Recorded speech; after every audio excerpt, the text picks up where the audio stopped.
guys, welcome back to my channel. So today I thought I'll make a 36-week pregnancy update just to let you know how things are, how I'm feeling, everything that's happening now that we're getting closer to the due date and everything like that, what it's like, especially if you haven't been pregnant before and you always wonder what it's like easy, do you feel like, do you have the pregnancy glow, do you not have the pregnancy glow, things like that. So it's gonna be not that long. I'm just gonna tell you how I'm feeling and everything like that, and without further ado, let's get into the video. Being 36 weeks pregnant, you're actually officially in your 9th month of pregnancy.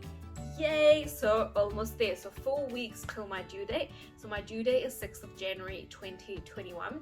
So I have exactly 4 weeks till then. And from 37 weeks pregnant, you're actually defined as term. So your baby is kind of ready to come out whenever, from 37 weeks till 40 weeks. I mean, you can go over the due date. You can go into the 40, 41 and 42.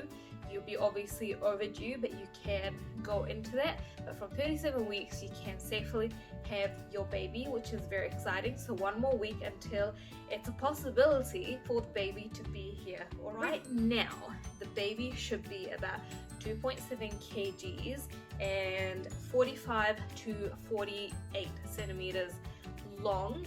I have been told that our baby is a little bit on the larger side. We'll see how we go, because our first baby was average. She wasn't too big, she wasn't too small, and I feel like they're probably gonna be the same. So we'll see how we go, but that's the average for babies. So I mean, I guess we'll find out soon. So currently I'm definitely feeling mixed emotions, as you would at this time. So I'm feeling quite heavy, quite drained, quite tired, really excited to have this baby, to meet her, to see what she's like, because we have no idea obviously what she looks like. We haven't had a 3D scan or anything like that. So really excited to see what she will look like. And the other thing is, I'm quite excited to get my body back.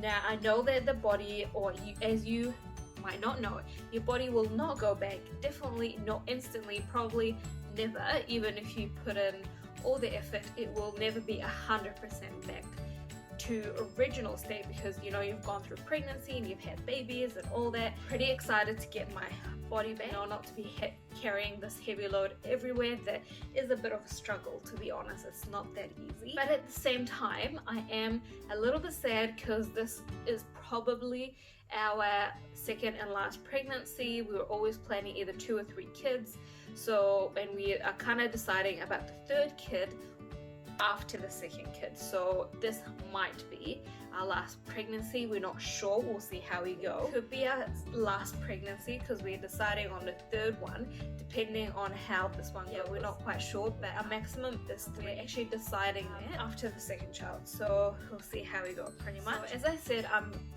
feeling quite tired. We're definitely running out of room in the belly. I think she's feeling it, I'm feeling it, everyone's feeling it, sort of thing. Her kicks and her rolls and all that do give me a little bit of discomfort. Like, they are a little bit like painful. It's not like pain, but yeah, obviously like my skin is being stretched out and all that. Definitely very reassuring. You're not feeling the kicks and the rolls and all that. My tummy is still high, so as you hear probably when you're approaching labor, that your tummy drops.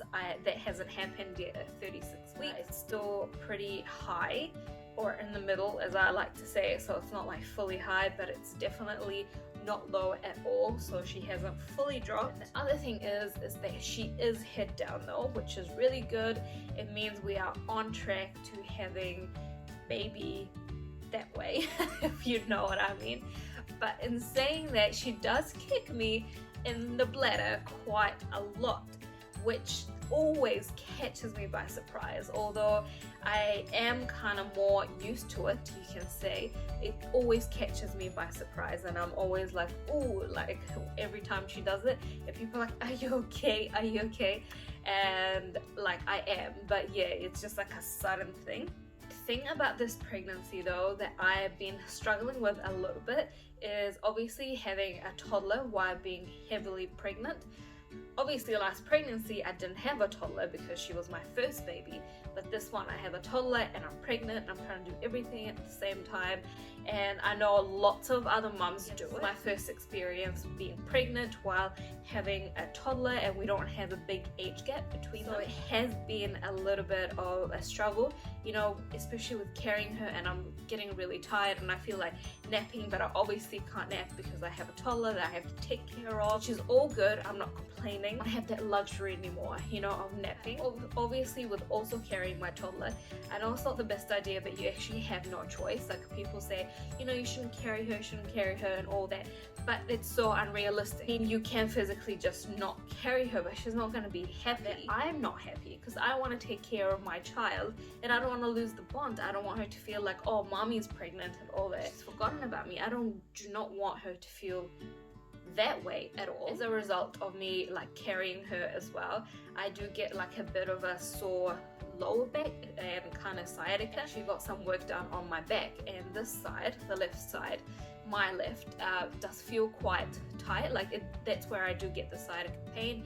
And when they got the work done, they were like, wow, that side is so tight, you carry her on this side, but I actually carry her on the right side, but I think my body's like compensating. Obviously with that, I am kind of doing the waddle, like the pregnancy waddle. It's really hard not to, like I have consciously tried to not waddle. It's just the way your hips are and the way everything is, you kind of have no, like it's just the way it is. Getting up is a little bit hard for me. I'm always like, if I'm getting out of bed, it's like a roll and kind of like actually push myself up, or if I'm getting off the couch, I literally have to push myself off the couch, which is very attractive. Occasionally struggle with heartburn. That hasn't really been too much of a problem, but sometimes at night, and yeah, just Gaviscon does the trick. Compared to last pregnancy, I actually haven't had the leg cramps, not as much, because with the last pregnancy I did work pretty much till the end, and I was working as a pharmacist and I was standing up the whole day, and I was working 3 days a week this time around. I mean, I still did work as a pharmacist, but I did stop a little bit earlier because I was really struggling with work and having a toddler and being pregnant and keeping on top of everything. I was really struggling, so I did stop earlier and I was just exhausted, but my back didn't suffer as much. Like obviously it does hurt, as I just said, but it did not, like I had to get chiropractor sessions like every week pretty much. I had lots of back issues. This time I don't have back issues. Like it does hurt, but I don't need to actually get treatment for it. So I think the reason why I did not get as many leg cramps like last time is because I actually don't stand up as frequent as I did last time. So with my job being a pharmacist, you literally stand up the whole day. So imagine standing up for 8 hours, minimum 3 days a week, and I didn't do that. It was a lot of work, and on top of that I used to go for walks, which is actually quite silly. So this pregnancy I chose not to go for walks. I do go for a walk occasionally, but I used to go religiously, like minimum 3 times a week. And when I did go 3 times a week, I was like, oh, I feel like it's not enough. Like I should be going at least 5 times, if not like 6 times, you know. And so trying to get my exercise in, but this time around I was taking it really easy. I didn't go for walks that often, only like literally maximum once or twice a week, if that. Sometimes I don't do it.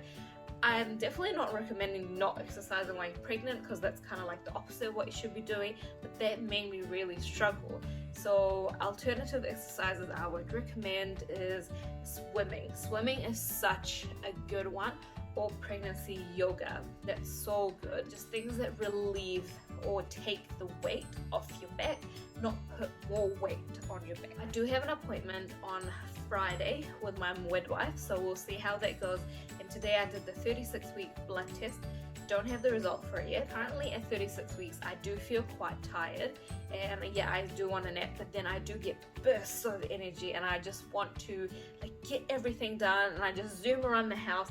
But then after that zooming of like minimum 2 hours of zooming, I get so tired and I just want to nap but I think that's what they call nesting.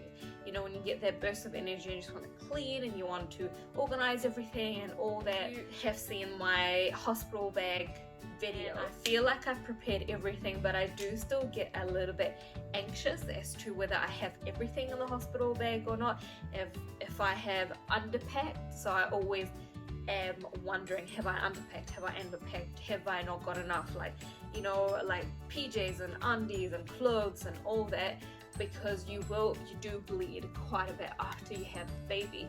So I'm always like, oh my goodness, I might bleed through everything in one day and I'll need it. That's all for today, guys. So that is my 36-week pregnancy update. If you like this video, please give it a thumbs up and please make sure to subscribe because I upload new videos every week. I'll see you next time. Bye.